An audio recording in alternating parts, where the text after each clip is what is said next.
Miami Vice, weeknights at 7 and 11 p.m. Now, stay tuned for Edge of Night, next on USA.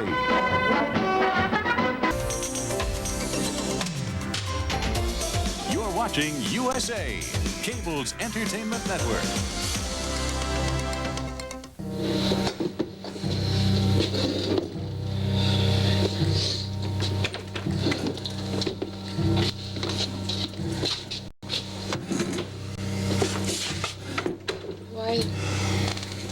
I'm all right. How are you? We're managing. Look, there's something I want to tell you about Alicia.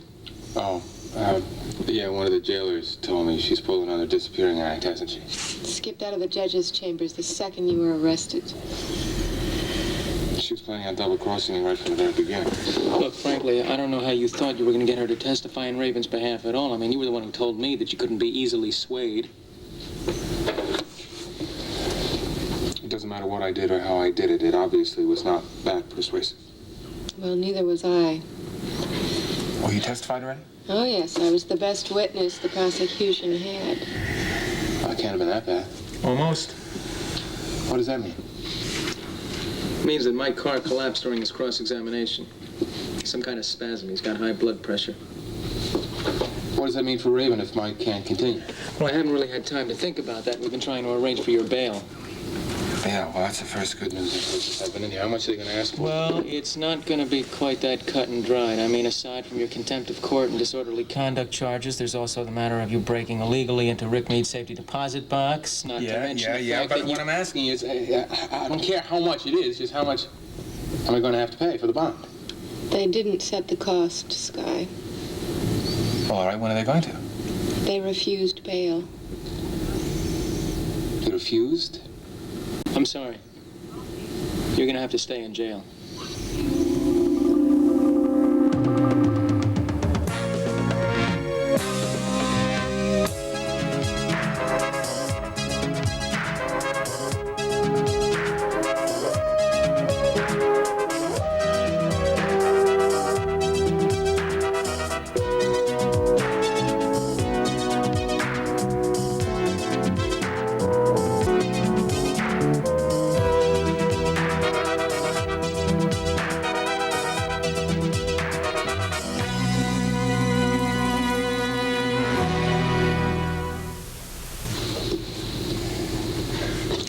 Everything really has fallen apart, hasn't it? Look, I guess this is as good a moment as any for me to apologize to you. I don't want to hear it. Well, I'd like you to hear it.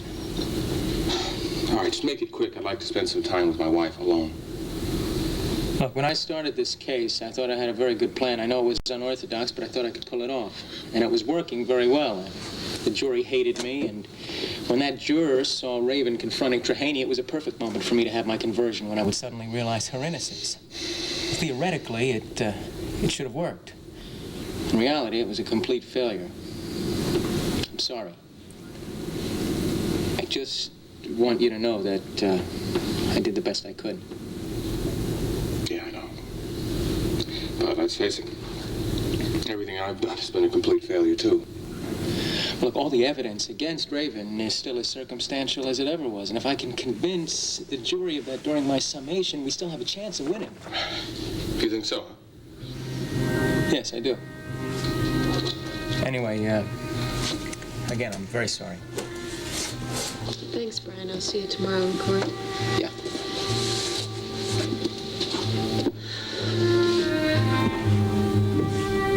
Just amazing. Absolutely amazing how people who are normally so intelligent can be so stupid, absolutely stupid about their health. Miles, Mike is a strong man, and thank you. A heart spasm isn't exactly the end of the world. Spasm could very well have been a stroke, and he knows that. But what's important to him? Finishing the trial, that's all. Of course it is. You know how involved he is in this case. Yes. I also know that he has a wife who happens to love him very much. I know. I talked to her. Nancy is very worried about him. Well, she should be. Miles, do you think Mike is physically able to make his final summation speech tomorrow? I don't know. But considering his condition and the tension in that courtroom, just walking in through the door is going to endanger his health.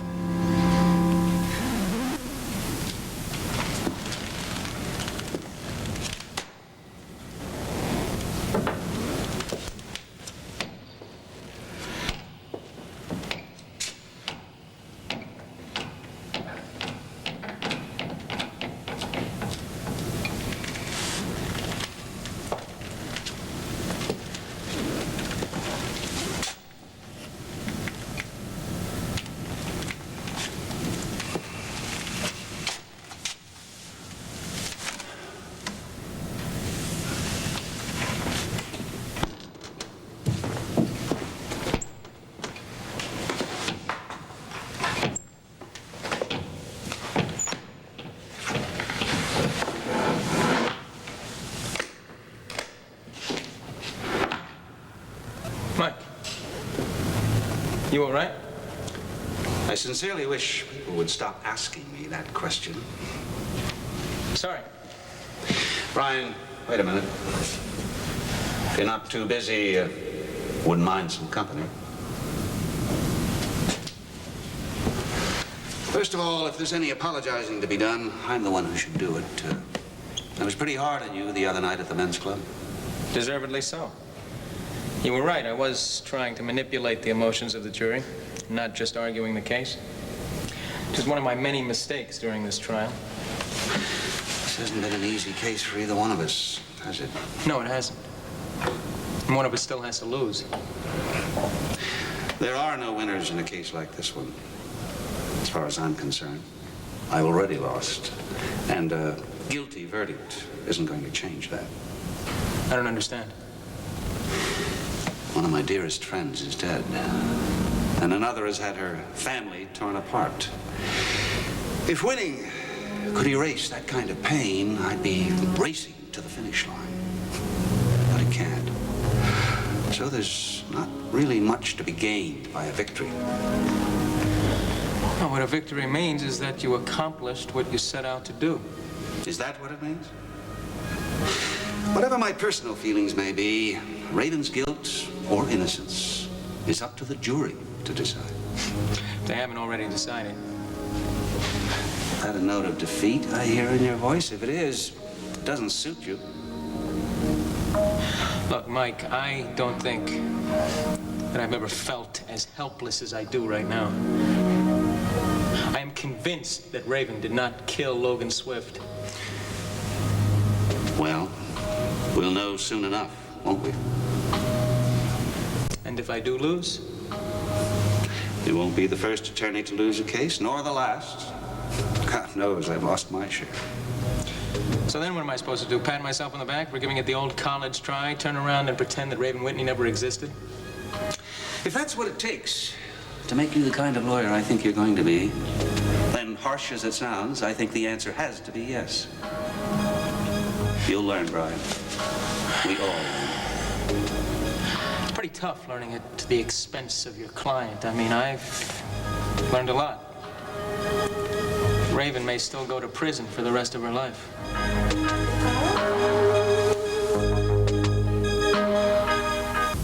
Well, how about some coffee? Ooh, I'd love some. Oh, but please, let me make it. I owe you a pot. All right. That'll give me a chance to call Derek, check on whether or not they've heard from Jody or... Jody, where have you been? How are you? Sorry. I should have let you know. Well, I've been upstairs for a while. I guess I must have dozed off. I'm sorry. Preacher, is he all right? Yes, he's fine. He hasn't gotten much sleep in the past few weeks, but other than that, he seems to be okay. He was being held in some place called Cherie Fabrics. It's an abandoned factory on the outside of town. Alicia Van Dyne owns the property. Yeah, we know all about it. Look, as long as he's all right, that's what's important. Well, he's on his way home with Dell to their trailer right now. Oh, Jody, I'm just so happy for you and Preacher. I'm glad everything worked out. Yeah. Miles, you know, I changed my mind about the coffee. Why don't you make it? Won't take me long. Jody, what's wrong? Beth, Preacher has a lot of pride in himself. In his mind, he failed.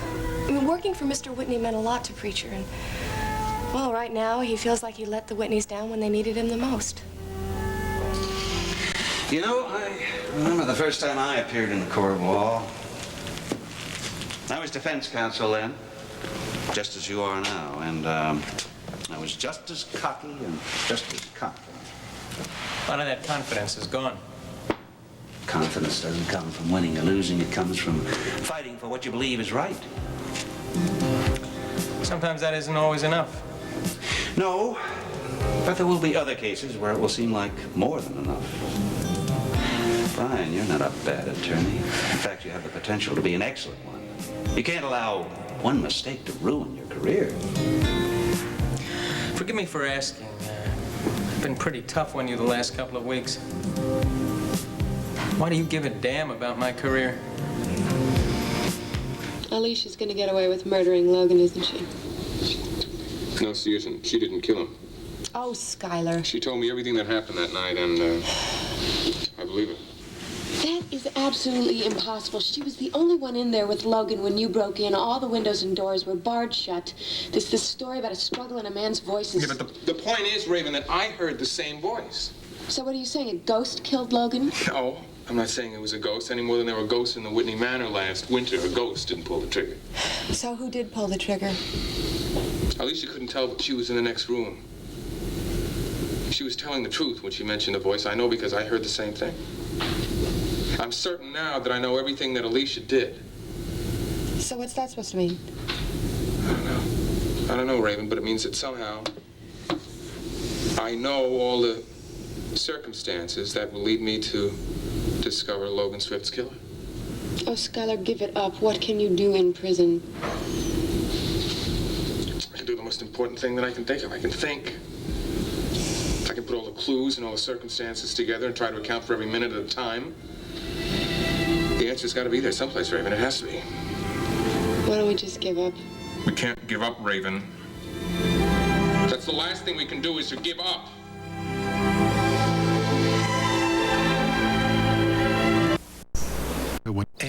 I can see the signs in you, Brian.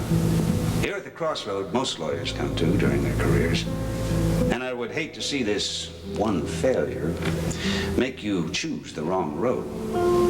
How would it do that? One thing has been quite obvious to me throughout this trial. You care about what happens to Raven. So? So the next case, you may decide to play it safe.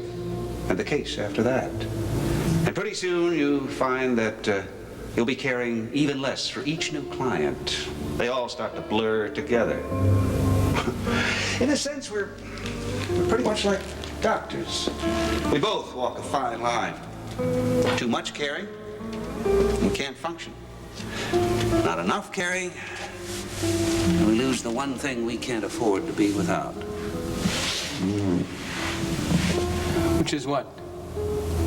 Insight.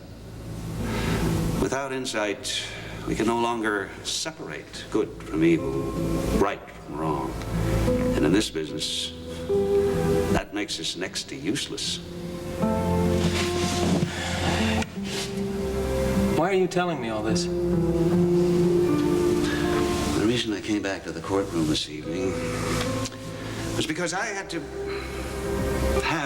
face the possibility that my health will prevent me from practicing law much longer. All my choices may be taken away from me. But you can still choose. And that freedom to choose your own destiny is a very precious thing. Yeah. Well, look, we ought to be getting home. Get some rest. Have a tough day tomorrow. Mike, I just want to tell you that I think you're a hell of a lawyer. Mr. Murdoch, the feeling is mutual.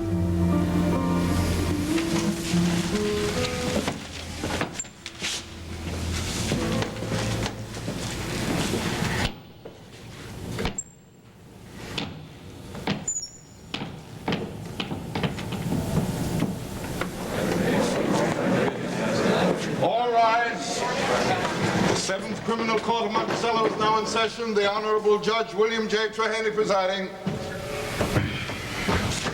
You seated? Could counsel approach the bench?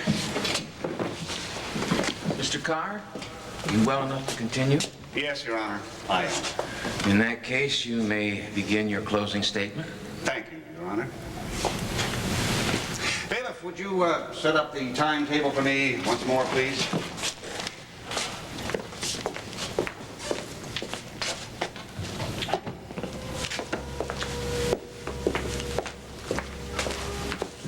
Ladies and gentlemen of the jury, you've all seen this timetable before.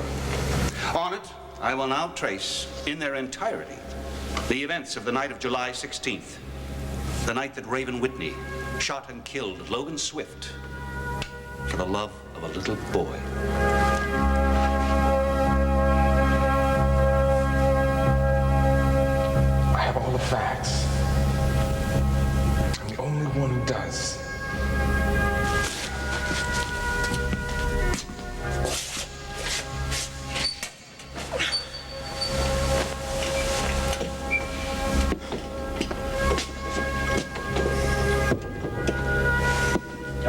back here? Yeah.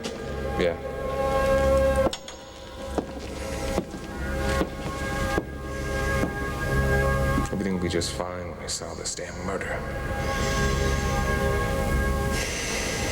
At 10 p.m., we know that Raven Whitney met Logan Swift in Geraldine Saxon's suite. At 10:30 p.m., they were seen kissing by Jeremy Rhodes and his companion.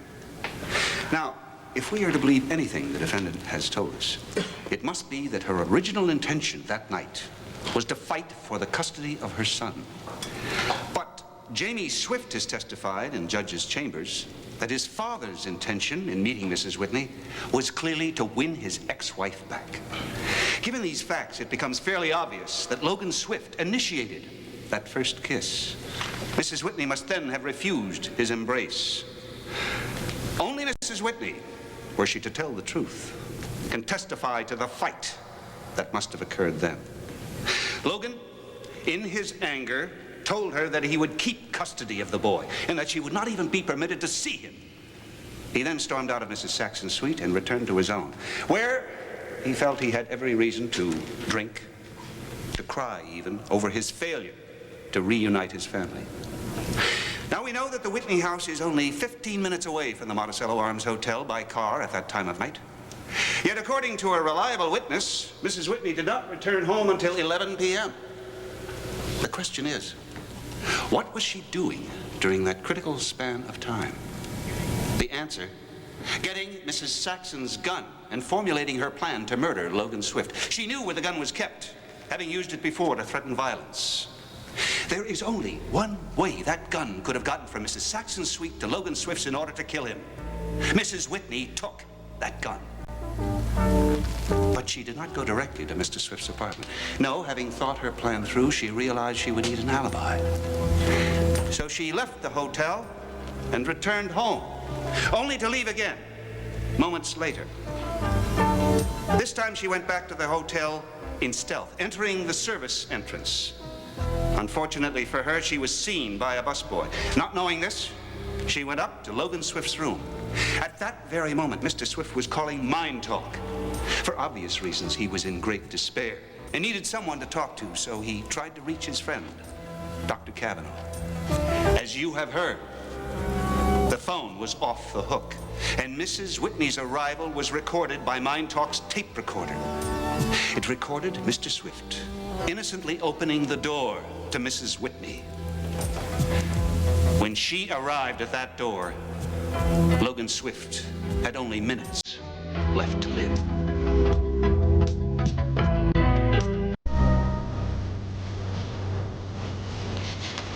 The gun. The gun. And that necklace.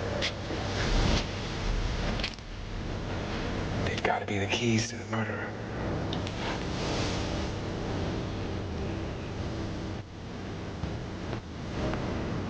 The prosecution is willing to give Mrs. Whitney the benefit of the doubt. She gave Logan Swift one last chance to reconsider, to give back the child she wanted so desperately. She was wearing this diamond necklace, his gift to her in happier times, and she used it now as an excuse to return to his room. But Logan again refused to listen, and in his rage, he tore it from her throat. As you can see, the clasp is broken, and part of it is missing. Does this look like a necklace given back freely, as Mrs. Whitney would have us believe? And what about Logan Swift's words? I'm going to get the necklace back. Which he did, then and there. Then he turned his back on Mrs. Whitney and tossed the necklace into the bedroom, and then spun around again to face her. Was that when he saw the gun for the first time? Could he read the murder in her eyes? Those are things we'll never know. But there is one thing we do know. The time, the exact moment when tragedy struck, 11:30 p.m. At that precise moment, the defendant, Raven Whitney, with malice aforethought, did willfully shoot Logan Swift